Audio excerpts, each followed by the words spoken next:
欢迎来到新兴消息频道，请订阅频道，所以大家不要错过当天最热门的新闻。我们今天的时事通讯包括以下内容：肖战、李沁新片《梦中的那片海》央视热播，荧屏 CP 很般配。央视8套越来越亲近民意了。肖战、李沁新片《梦中的那片海》昨天登陆央视8套，一开播就引发高热度。年代大戏《梦中那片海》的口碑能否超过扫黑剧《狂飙》？青春激荡的时代，迎风而航的梦想，奋力飞驰的每一天都是闪亮的日子。梦中的那片海看完一集，本来还担心90后重庆娃肖战饰演不了痞气的60后北京大院子弟，因为一说大院子弟，我就能想到刘烨或者夏雨。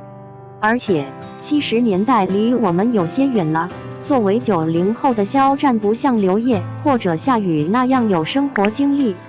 但没想到肖战的表现很出人意料，又雅又痞，成功的塑造了北京大院子弟，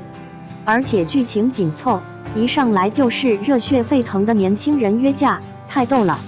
梦中的那片海是一部以70年代的改革开放为时代背景，讲述一群北京青年迎击时代，在改革开放大潮下中为了梦想而奋斗的青春励志剧。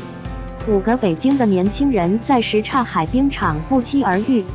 肖战主演的大院子弟肖春生痞气聪慧，潇洒不羁；刘瑞麟饰演的叶国华慷慨仗义，而崔航饰演的陈鸿钧木讷好学。3年北京男青年个性特点鲜明，而有男人的地方就得有女人，几个女主的个性反差也很大。曹斐然饰演的贺红玲美丽傲娇，而李沁饰演的童小梅温柔娴静。不久后，陈鸿钧考上大学，其余4人则在军营中聚，他们都憧憬着能在部队建功立业，报效国家。但是，一次执行特殊任务时，肖春生替叶国华排雷导致受伤，不得不提前退伍回京治疗。在童小梅的照顾下，肖春生很快康复，2人修成正果。看来看去，还是肖战和李沁的 CP 感最足。上大学、当兵、退伍、进入职场，这是很多人的生活经历。肖春生和退伍后的叶国华都从事医疗器械行业，但因理念不同，曾经亲密无间的兄弟2人在生意场上产生矛盾。最后，坚守诚信与义气的肖春生感化了叶国华，在国家需要医疗器械支持时，叶国华放下自身利益，从大局出发，为国家做出了贡献。肖战的这个角色很正面阳光嘛。又是一年冬天来临，当肖春生、叶国华等人重聚什刹海冰场的时候，众人回想起那段青涩的青春往事，共同怀念梦中的那片海，在跌宕起伏的命运中彼此扶持，找到人生的答案。他们之间关于友情、爱情、梦想的羁绊和碰撞冲突令人期待，这是平凡小人物成长蜕变的励志故事，也是改革开放浪潮中一个时代的浓缩史。还看到相声名家高晓攀的搭档尤先超，尤先超饰演的地痞郭黑子倒是很有北京草根青年的气质。不过网上竟然查不到尤先超参演梦中的那片海的消息。爱，用喜剧之王中的话来说，就是死跑龙套的。剧中肖战的台词、演技很不错，不知多少60、70后的书圈人士随着剧情梦回青春。李沁虽然在70年代的背景下衣着朴素，但独特的气质还是像诛仙中的仙子那样仙气飘飘、端庄脱俗，不食人间烟火，是我心中的神仙姐姐。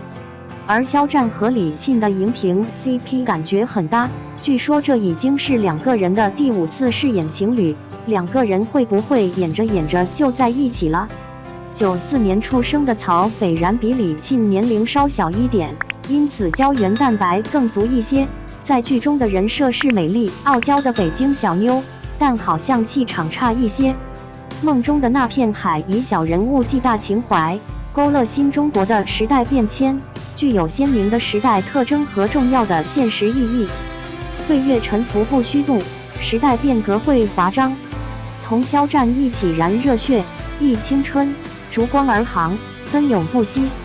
剧情上，该剧有不少值得称赞的地方，比如对时代背景的还原，对青年人的理想和困惑的刻画等。但也有一些槽点，比如剧情发展过于平淡，缺乏高潮和冲突，部分角色设定过于单一和刻板，以及一些细节上的不合理和不符合历史事实等。总之，《梦中的那片海》是一部值得一看的电视剧，它展现了改革开放时期北京青年人的风貌和精神，也传递了一些积极向上的价值观。肖战、李沁领衔，大咖云集的《梦中那片海》能不能再造央视神话？口碑超越《狂飙》是否可能？2. 看4集《梦中的那片海》，发现演技不能比较，因为优与劣一目了然。对于一部年代大剧来说，选对演员有多么重要？看人世间就知道，好剧本只是基础，能够立得住角色，让观众共情的好演员才是这类剧作不可或缺的。但不是所有的年代剧都能选角精准，主配角个个出挑。比如同为央视播出的《情满九道湾》，戏骨演员萨日娜、海一天等人的表现依旧稳健，但韩东君、热依扎却差强人意。还有《人生之路》中的演员，演技水准也是明显的两极分化，既有林永健、刘威这些资深实力派，把角色演绎的让人又爱又恨，也有陈晓、李沁这样演技中规中矩，还存在着一些瑕疵的青年演员。年代剧对演员的演技水准要求越高，越容易让大家看到演员演技的参差。在新开播的另一部年代大剧《梦中的那片海》中，同样因为选角出现短板。看了4集《梦中的那片海》，发现演技不能比较，因为优与劣一目了然。1. 配角力压主角风头，贡献高光演技时刻。在年代剧中，配角的表现比主角还要出彩，并不是一件让人意外的事情。就像《人世间》里的黄小磊、隋俊波等演员，完全不输樱桃、宋佳。而在《梦中的那片海》中，抢走主角风头的配角也不在少数。高东平饰演的梁爷，在前4集中仅有几个镜头，但在他的身上却能够看到北京爷们明辨是非，做事有理有面低讲究。当他得知自己手底下的小弟招惹肖春生，肖战饰演在先，不是蛮横不讲理的与肖春生斗狠，而是有错认错，说话办事让人挑不出毛病。从高东平的眼神中，能够感受到他对肖春生前后态度的不同。不了解肖春生之前，高东平对他的试探多过欣赏，但在了解肖春生也是个讲理仗义的人之后，便转变了对肖春生的态度，眼神中藏不住对肖春生这个后辈的认可。同样出彩的还有戏骨乌刚，他在剧中饰演肖父，由于还在被调查阶段，头脑时而清醒，时而糊涂。糊涂时的他依然把自己当成战略指挥，哪怕是盯着地图的眼神都十分专注，仿佛让人看到了在战场上运筹帷幄、风格凌厉的大将军。而清醒时的他回归现实，又能在乌刚的眼中感受到一份父亲的柔和慈祥。他深知自己影响了2个孩子，让他们无法正常工作参军，可以看出作为父亲的他对孩子的愧疚和担忧。这一角色出场时间不长，但在他的身上却有着大将风范。演员乌刚坚定又犀利的眼神，很符合角色的人设。而在剧中塑造的一众混混形象中，鲁诺饰演的祁天最为出挑。他身上带着一股痞子的流气，但看似不正经的外表下，却是一个既讲义气又理性沉着的热血男儿。虽然称不上老戏骨，但他的眼里有戏。当他向肖春生说明自己与贺红玲之间的关系时，能够感受到他喜欢贺红玲却爱而不得的不甘，但又不想作死缠烂打的人。她能演出单恋的辛酸和遗憾，但也有北京小爷身上那股坦荡敞亮的气质。女性角色在前期剧情中并不抢眼，但曹斐然饰演的贺红玲却让人过目不忘。不但形象出挑，让肖春生、叶国华一见钟情更具说服力，也能凭演技将角色倔强、傲娇又脆弱的多面演绎到位，比女主角更加吸睛。2. 台词生硬，五官乱飞，戏份越多越毁剧。没有对比就没有伤害。看过剧中这些配角的表现后，再看演技拉垮的2位演员，才知道好演技和烂演技之间的差距有多大。在梦中的那片海中，戏份占比最多的就是肖战饰演的肖春生，这一角色能否立得住，直接关乎着整部剧的品质。但论形象气质，肖战与这一角色的适配度满分，只可惜肖战败在了演技不够纯熟。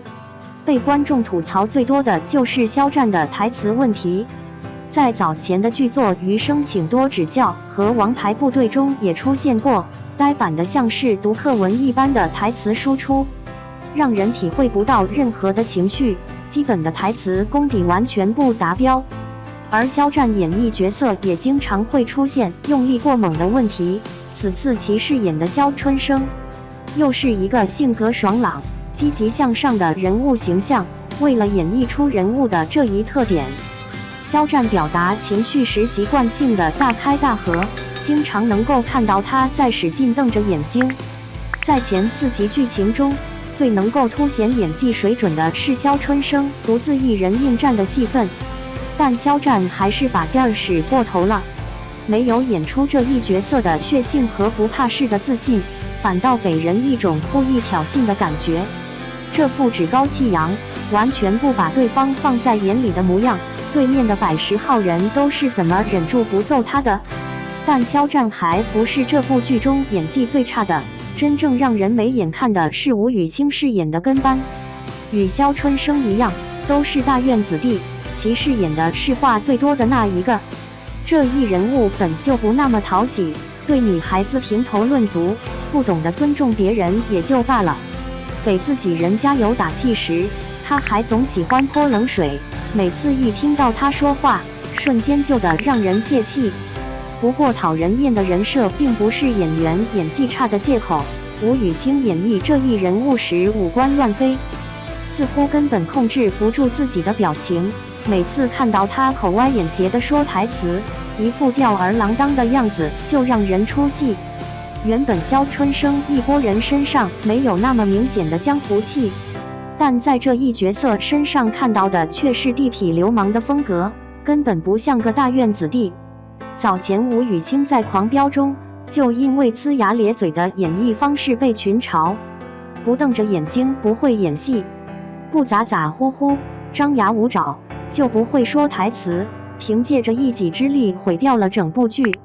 此次吴雨昕在剧中虽然不是主要角色，但她的镜头不少，尽管4集过去，也没看出这一角色有什么存在的必要，导演还是给足了她镜头。